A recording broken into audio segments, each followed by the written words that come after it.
Trevor when Douglas steamed by. He was pulling a train of heavy coal trucks. "Come on, Edward. Stop gossiping in the sun when there's work to be done."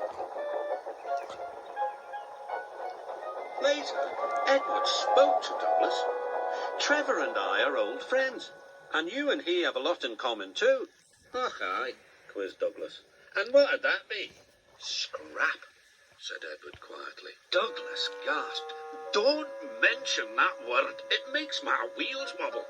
"It does the same to Trevor," replied Edward. "He was being sent to the scrapyard, but the vicar and I saved him, and now he's really useful again. Even so, the Fat Controller certainly does need another steam engine here." "Aye, and quickly," sighed Douglas. That night, Douglas was still working. He had taken the midnight goods train to a station at a faraway part of the island where only the diesels work.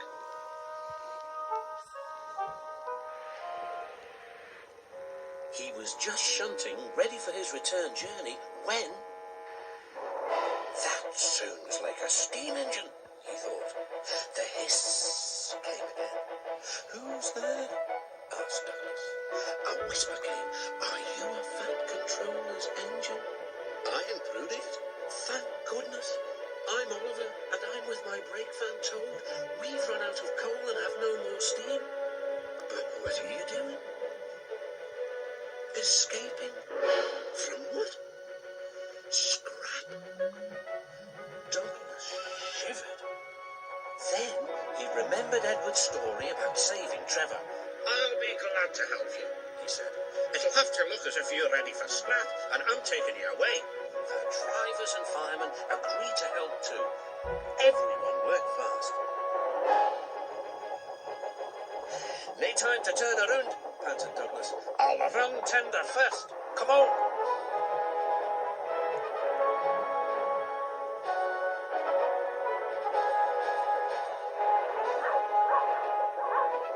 But before they could clear the station, they were stopped.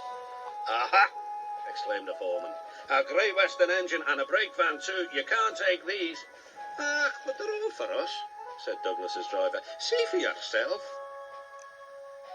The foreman looked all over Oliver. "Seems in order." "Right, away, guard."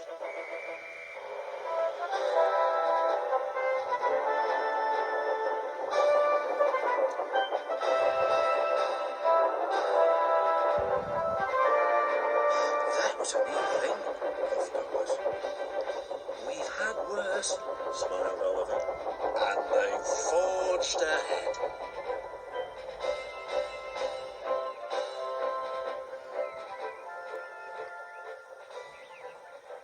It was daylight when their journey ended.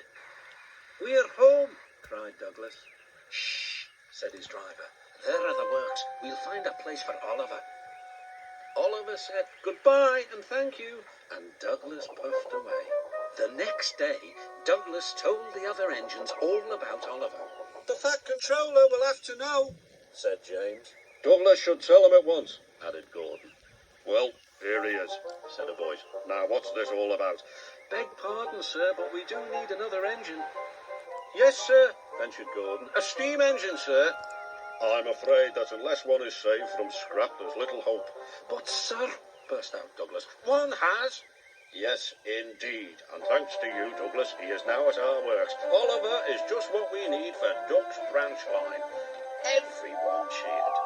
Now Oliver and Toad are mended and painted in full Great Western colours. Duck and Oliver are happy on their branch line. The others laughed at first and called it the Little Western. Duck and Oliver were delighted, and so the Little Western it will always be.